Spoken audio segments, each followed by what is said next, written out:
Hello everyone, welcome back once again. और आज हम लोग एक नई ऊर्जा और नए जोश के साथ अपने अगले टॉपिक को शुरू करने वाले हैं और वो हमारा टॉपिक है प्रोपोर्शन। मैंने कुछ क्वेश्चंस पहले ही लिख रखे हैं ताकि क्वेश्चन लिखने में हमारा टाइम ना जाए। मैंने लास्ट वीडियो में प्रोपोर्शन के बारे में बात किया था। आज मैंने कहा था स्पेशली कि मैं प्रोपोर्शन के बारे में बात करूंगा। अब जब प्रोपोर्शन के बारे में मैं बात करूंगा आपसे, तो मैं इसमें कुछ बातें आपको बताऊंगा जो आपको ध्यान रखने की आवश्यकता है। जैसे कि मैंने रेशियो में बताया था कि हम लोग रेशियो में क्या करते हैं, कंपेयर टू क्वांटिटीज। हम क्या करते हैं, रेशियो में दो क्वांटिटीज को कंपेयर करते हैं। सपोज कीजिए कि 10 है और अपॉन में 12 है, इन दोनों को हम कंपेयर करते हैं, फिर कहते हैं इसको एलिमिनेट करते हैं। 5 2 जा 10, 6 2 जा 12, यानी 5:6 इसका रेशियो आ गया। तो इसको हम यहां पे कंपैरिजन कर लिया। अब प्रोपोर्शन की बारी आती है तो कहता है कि यहां पे हम 4 क्वांटिटीज को कंपेयर करते हैं। प्रोपोर्शन में क्या कहा जाता है, कंपेयरिंग 4 क्वांटिटीज। 4 क्वांटिटीज को हम कंपेयर करते हैं। अब क्वेश्चन आएगा कि कैसे, क्या होता है इसमें। तो प्रोपोर्शन का रिप्रेजेंटेशन का साइन आपका ये होता है और इसका मतलब एक और भी होता है इक्वल। आप प्रोपोर्शन लिखिए या इक्वल टू की साइन लिखिए, दोनों सेम रिप्रेजेंटेशन होता है, सेम चीजों के लिए रिप्रेजेंट करता है। अब 4 नंबर अलग अलग ले लेते हैं। जैसे हम ले लेते हैं 4, फिर ले लेते हैं 4:6, फिर प्रोपोर्शन 10:12। हमने ये ले लिया और हमें इसको क्या करना है, कंपेयर करना है। अब कंपेयर कैसे करेंगे, कैसे पता चलेगा, तो पहले इन दोनों का हम रेशियो निकालेंगे और इन दोनों का रेशियो निकालेंगे। देखो इसको लिखते कैसे हैं वो ध्यान से देखिएगा। 4 डिवाइड, इस रेशियो का मतलब हो गया आप डिवाइड और अपॉन में 6। यहां तक बात समझ में आ गया। इस प्रोपोर्शन को आप प्रोपोर्शन भी लिख सकते हैं या इक्वल टू की साइन भी लिख सकते हैं, ठीक है। तब यहां पे आ गया 10 और यहां आ गया 12। अब मैंने क्या बोला था, एलिमिनेट करना है और चेक करना है कि क्या हमारा सही आ रहा है। तो यहां एलिमिनेट करते हैं, 2 2 जा 4 और 3 2 जा 6, तो ये आया 2/3। यहां एलिमिनेट करते हैं 5 2 जा 10 और 6 2 जा 12, तो यहां आया 5/6। क्या ये दोनों का जो है सेम है क्या, यहाँ 2 यहाँ 5 सेम है? नहीं सर, ये सेम नहीं है। तो क्या ये प्रोपोर्शन में है? तो no, it is not in proportion. एक बार वापस से रिकैप में दे रहा हूं आपको, ध्यान से सुन लीजिएगा कि मैंने अभी जस्ट क्या बताया आपको। मैंने कहा कि हम कंपेयर करते हैं 4 क्वांटिटीज को, ठीक है। हम कंपेयर करेंगे 4 क्वांटिटीज को। अब जब हम कंपेयर करेंगे 4 क्वांटिटीज को, तो 4 क्वांटिटी मैंने लिख दिया आपके सामने, ये दो ये दो। और मैंने पहले ही बताया था कि क्वांटिटीज को कंपेयर करते हैं तो दोनों का यूनिट सेम होना चाहिए, यानी इन दोनों का और इन दोनों का यूनिट सेम होना चाहिए, ठीक है। अब 4:6 है, तो 4:6 को हम क्या लिखते हैं, 4/6 लिखते हैं, ठीक। प्रोपोर्शन का साइन में हम प्रोपोर्शन भी लगा सकते हैं या इक्वल टू की भी साइन लगा सकते हैं, तो हमने यहां पे लगा दिया इक्वल टू की साइन। अब 10:12 है, तो 10:2 का मतलब हो गया डिवाइड और अपॉन 12। हमने एलिमिनेट किया, सबसे छोटे फॉर्म में लाए, सिंपलेस्ट फॉर्म में कन्वर्ट किया हमने।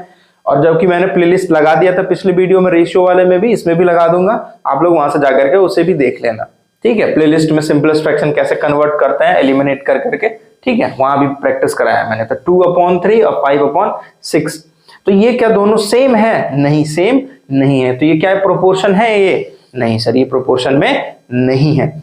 तो वही उसी से रिलेटेड और उसी से चीजें कुछ मैंने आपको यहाँ पे क्वेश्चंस लिखे हैं। तो चलिए हम लोग फटाफट इन क्वेश्चंस को करना शुरू करते हैं, क्योंकि मैंने आपको जो बातें बतानी थी मैंने आपको बातें बता दी। क्या कि प्रोपोर्शन क्या होता है, इस टू का साइन इस तरीके से होता है, प्रोपोर्शन का इक्वल भी बोलते हैं उसे। कंपेयरिंग 4 क्वांटिटी, 4 क्वांटिटीज, अलग अलग 4 क्वांटिटीज को हम कंपेयर करते हैं, जिसमें यूनिट सेम होना चाहिए, इन दोनों का यूनिट जो होना चाहिए सेम होना चाहिए। चलिए अब हम क्वेश्चन करते हैं। जरा बोर्ड पर देखिए क्वेश्चन, वीडियो को पॉज करें, क्वेश्चन को नोट करें और नोट करने के बाद आप उस क्वेश्चन को अच्छे से पहले बनाएं, चेक करें क्वेश्चन क्या कह रहा है आपसे। कहता है check whether they are proportion और नॉट। चेक करना है हमें, जांचना है कि क्या वो प्रोपोर्शन है या नहीं है। तो कैसे जांचेंगे, कैसे पता चलेगा हमें कि वो प्रोपोर्शन है या नहीं है। तो पहला क्वेश्चन हम लिखते हैं यहां पे 1:2:3 प्रोपोर्शन 6:8। अब मैंने आपको बताया था कि हम क्या लिखेंगे, 2/3 इज टू प्रोपोर्शन के साइन के तरफ इक्वल का लगाएंगे, यहाँ लिखेंगे 6/8। अब देखो इसको हम तो एलिमिनेट तो नहीं कर सकते हैं, लेकिन इसे जरूर एलिमिनेट किया जा सकता है। तो चलो ठीक है, करते हैं इसको। ये 3×2 = 6 और ये आ गया 4×2 = 8। तो 2/3 और 3/4, क्या ये दोनों का रेशियो सेम है? No sir. तो ये क्या आंसर हो गया इसका? नो, ये प्रोपोर्शन में आपका नहीं है। ठीक, आसान है, सिंपल है। थोड़ा गड़बड़ लगे बैठ जाइए, वापस से सुनते हुए आइए। ये सिलसिला आपका चलता रहेगा, तो क्वेश्चन आप सीख भी जाएंगे और आपको आ भी जाएगा। चलिए मैं लिख दूं यहाँ पे 4/5। अब इसको मैं एलिमिनेट कर सकता हूँ क्या? नहीं कर सकता हूँ। इस टू प्रोपोर्शन का साइन मैं इक्वल टू के भी लगा सकता हूँ। अब यहाँ आता है 12 और 15, तो मैं यहाँ लिखूंगा 12 और यहाँ पे 15। तो अब जरा देखिए ध्यान से, यहाँ पे 12 कट जाएगा, 2 से तो कटेगा, लेकिन ये 2 से एलिमिनेट नहीं होगा, तो हम 2 से एलिमिनेट नहीं करेंगे। उसके बाद अगला नंबर आता है 3 से ये कट रहा, हाँ सर ये भी कट रहा है, तो 4×3 जा और 5×3 जा, तो आंसर यहाँ पे 4/5। देखो दोनों सेम हो गया, इसका मतलब इसका आंसर आ गया यस, ये किस में है? प्रोपोर्शन में है। तो इसीलिए मैं कह रहा था कि आप थोड़ा सा समझिए चीजें, और आसान है क्वेश्चंस। ऐसे भी कुछ रॉकेट साइंस वाले क्वेश्चन नहीं है आपके सामने जो आप नहीं कर पाएंगे। ठीक है, एक क्वेश्चन देखिए, इसी का चेकिंग वाला क्वेश्चन है। 25% 130%। जरा मैंने आपको अभी जस्ट बताया ये चीज कि हमने क्या बोला अभी मैंने आपको, कि हम क्वांटिटी सेम होना चाहिए जब रेशियो की बात करते हैं हम। तो देखो यहाँ पे, यहाँ भी पर्सन है, यहाँ भी पर्सन है, यहाँ भी केजी है, यहाँ भी केजी है, तो क्वांटिटीज दोनों साइड क्या है? सेम है। तो क्वांटिटी सेम है तो क्वेश्चन अब हम बना सकते हैं यहाँ पे, हम बिना कुछ समय गंवाए। चलिए तो सी क्वेश्चन है, जरा ध्यान देखो, यहाँ पे प्रोपोर्शन की साइन है, यहाँ पे प्रोपोर्शन की साइन है, लेकिन यहाँ पे है क्या? नहीं है। लेकिन ये जो प्रोपोर्शन होता है वही तो इक्वल टू की साइन होती है, बात समझे ना? तो इसलिए यहाँ पे इक्वल टू की साइन लगी हुई है। चलिए तो 25% बोल दिया है और अपॉन में 130%। फिर बोलता है 15 kg और 78 kg। अब एलिमिनेट करते हैं दोनों को। जरा ये देखो, 5 से ये कटेगा, ये 5 से ये भी कटेगा, तो 5 से इसे एलिमिनेट कर लेते हैं। 5 5 25, 5 से एलिमिनेट करते हैं हम। तो एलिमिनेशन का सिंपल और आसान भाषा में मैंने आपको बताया है, बगल में लिखिए डिवाइड और कर लीजिए। तो 5 2 जा 10 आ गया, यहाँ पे 30, यहाँ आ गया 6 टाइम, तो ये आ गया 26। अब ये 15 है तो ये 3 से कटेगा, और 3 के डिजिट रूल मैंने बताया था, सम ऑफ डिजिट के हमें क्या करने हैं? सम करने हैं। तो सम करना है 7 + 8 15। हाँ सर 3 से तो कट जाएगा, तो चलो ये भी चेक कर लीजिए। 78 कितनी बार में? 3 2 जा 6, 118 6 बार में, तो 26 टाइम है, और ये हो गया 5/3। अब जरा दोनों का रेशियो नीचे लिख लीजिए, 5/60 26, 5/26। क्या दोनों का रेशियो सेम है? तो इसका आंसर हो गया यस। पहले हम इक्वल की साइन ही रखेंगे, जहां पे इक्वल नहीं होगा फिर वहां हम लास्ट में आंसर में आकर के वहां हम क्या करेंगे? क्रॉस कर देंगे कि नहीं ये इक्वल की साइन नहीं है, मतलब ये इक्वल नहीं है। अब क्वेश्चन देखो, फाइंड मिसिंग नंबर। अब मिसिंग, गुम हुआ नंबर को हमें फाइंड आउट करना है यहाँ पे, तो कैसे हम फाइंड आउट करेंगे? तो फाइंड आउट करने का सिंपल और आसान सा तरीका अभी मैंने आपको जस्ट ये सिखाया।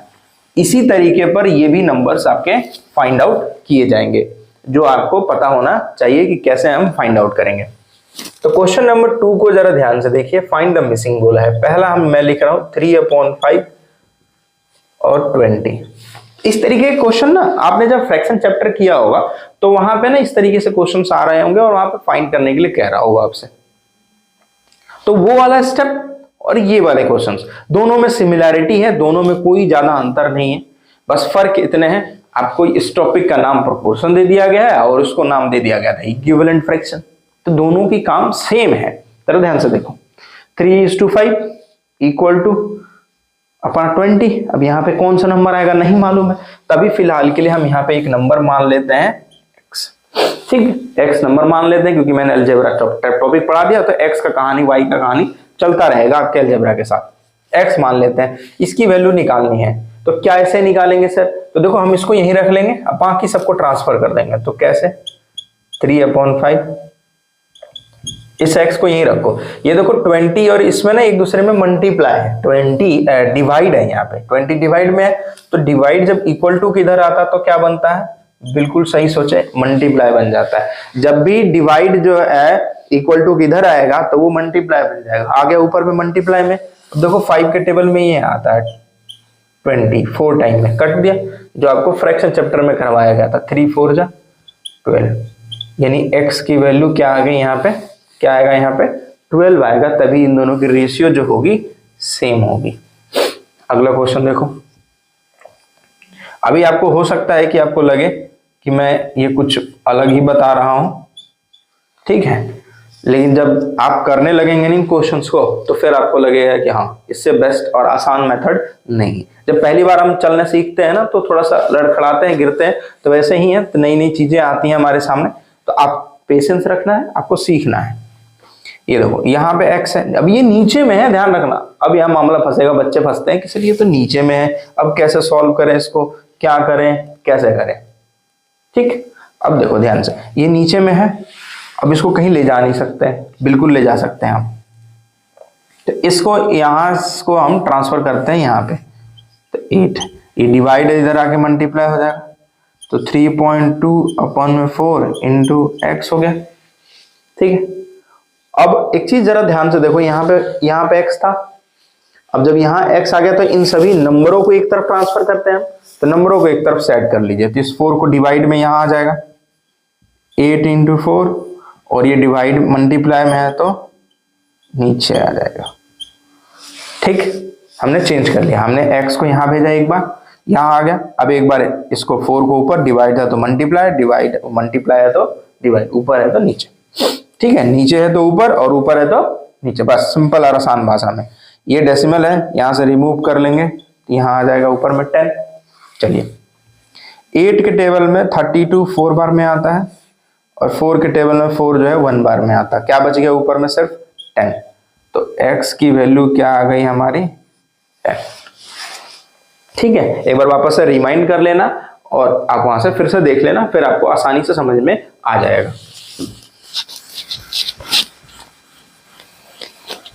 चलो अगले क्वेश्चन देखते हैं। ये 3 नंबर है, इसमें 3 आपको दिए हुए हैं। अब बच्चे कहेंगे सर ये कैसे फाइंड आउट करेंगे हम? तो देखो, ये और भी आसान क्वेश्चन होते हैं। ये 45, 16/40, 24/डैश। तो यहां हम मान लेते हैं x और यहां मान लेते हैं y। ठीक है, अब क्वेश्चन को कैसे करेंगे? तो देखो, मैंने क्या कहा था, अभी तक हमने 2-2 लेकर कंपेयर कर रहे थे, यहाँ पे 3 आ गया तो तीनों को लेकर कंपेयर करेंगे क्या? नहीं, तीनों को लेकर कंपेयर नहीं करना, सिर्फ 2 को ही लेना है आपको। तो देखो, इसकी वैल्यू पूरी दी हुई है और इसकी वैल्यू आधी दी हुई है, तो हम पहले इन दोनों को लेते हैं। तो x/45, 16/40, वही सेम कंसेप्ट, x यहीं रह जाएगा क्योंकि x को अकेला रखना है हमें, x यहीं रह गया, 45 यहाँ आ गया, तो 16 इंटू 45/40। ठीक है, चलो अब जरा काटना छाटना शुरू करते हैं। ध्यान से देखो, अब 2 से काटना चाहो तो 2 से काट लो, तो ये 20 टाइम में कट जाएगा और ये 8 2 जा कट जाएगा, ये कट जाएगा सर 5 4 जा, और ये कट जाएगा 2 4 जा। ठीक है, यहां से ये एलिमिनेट हो गया। अब ये 5 से 45 कट सकता है सर 9 बार, तो 9 2 जा 80 आ गया। या दूसरा तरीका आप इसका ये भी कर सकते हैं, तो 16 इंटू 45 और अपन में 40। ये देखो, ये 45 है, या हमें मालूम है कि 8 के टेबल में 16 भी आता है और 8 के टेबल में 40 भी आता है, तो डायरेक्ट काट देंगे। तो 2 8 जा और 5 8 जा। ठीक है, डायरेक्ट भी काट सकते हैं आप, अगर आपको टेबल याद है तो। छोटे छोटे मैं इसलिए बताता हूं ताकि आप ना गलती ना करो। ठीक, अब ये 5 के टेबल से 9 बार में, 2 9 जा 80, लेकिन टेबल याद होना चाहिए, टेबल पता होना चाहिए। यहाँ नहीं भी पता हो तब भी आप रेस्ट सकते हैं एक बार क्वेश्चन को करने के लिए। ठीक है, तो दोनों में आंसर क्या आया है? सेम आया है, दोनों में से ये या ये, दोनों में से कोई सा भी आप यूज कर सकते हैं। और ये मैंने बताया है इसलिए कि बच्चों के मन में रहता सर ये कौन से तरीके बता रहे, इतना हार्ड बता रहे हैं और हमसे हो नहीं रहा। ठीक है, तो इस चीज का आपको ध्यान रखना है, और आपको हार्ड लगे तो जो तरीका आपको लग रहा है आसान, आप उस तरीके से करो, लेकिन करो, एटलीस्ट क्वेश्चन को सॉल्व करो। चलो, हमने फाइंड आउट कर लिया यहां पे। अब हम ले लेते हैं ये वाले नंबरों को। अब इस बार हम इन दोनों नंबरों को कंपेयर करेंगे। तो 16/40, 24/1। मैंने क्या बताया था, जब भी हमारा नीचे में y आए तो पहले उसको ट्रांसफर करो। ट्रांसफर करके कहां भेजेंगे हम, ऊपर में। तो 16y/40, 24। ये देखो कांस्टेंट और वेरिएबल एक दूसरे के साथ हमेशा क्या होते हैं, मल्टीप्लाई होते हैं। ये बात याद रखिएगा, अगर लिखा हुआ है तो ठीक, नहीं लिखा हुआ है तब भी मल्टीप्लाई ही होते हैं। हो गया ये। अब हमें सिर्फ वेरिएबल चाहिए, नंबर इधर ट्रांसफर कर देंगे तो y यहीं रख लेंगे 24, और ये डिवाइड में तो ऊपर मल्टीप्लाई, नीचे है तो ऊपर और ऊपर है तो नीचे। ठीक है, अब जरा ध्यान से देखो, डायरेक्ट ये 40 और ये 16 दिख रहा है, 24 भी दिख रहा है। डायरेक्ट देख रहा हूं मैं सर, 2 के टेबल में भी आता, 4 के टेबल में भी आता और 8 के टेबल में भी आता। तो आप 8 से काटना चाहो तो काट लो, 2 8 जा, और ये काट लेते हैं हम 3 8 जा। ठीक है, 2 8 जा और 3 8 जा, यहां से 2 से एलिमिनेट कर दीजिए, 21। तो y इक्वल टू हो गया 60। हमें वैल्यू यहां पे दोनों जगह पे मिल गया। ठीक, उम्मीद करता हूं यहां तक आपको बात जो है समझ में आ गया होगा। अब एक आखिरी क्वेश्चन है जो आज का, और कुछ क्वेश्चंस आप लोग घर से भी प्रैक्टिस करेंगे वापस अपने टेक्स्ट बुक से। कोई डाउट हो तो आप मुझे कमेंट करके बताएंगे कि सर ये क्वेश्चन है, इसमें दिक्कत हो रहा है, तो फिर वहां से मैं एक बार और आपको समझा दूंगा किसी कोई और मेथड से, या जैसे भी पॉसिबल हो आप मुझे बताएंगे जरूर। D 20 metre, E ratio 70 metre, equal to, और इक्वल टू का साइन भी आपका प्रोपोर्शन होता है 8:। अब यहाँ फिर बोलता है कि यहाँ पे क्या होगा। अब तो ये लिखे हुए होते थे, अब यहाँ लिखे हुए नहीं है, तो सर हम क्या करेंगे, तो लिख लेंगे भाई। कैसे लिख लेंगे इसको, तो 20 रेशियो का मतलब डिवाइड, और नीचे आ गया 70, 8 रेशियो अपॉन में यहाँ पे हमें नहीं मालूम है, तो यहाँ हम क्या रख लेते हैं फिलहाल के लिए, x रख लेते हैं क्वेश्चन को करने के लिए।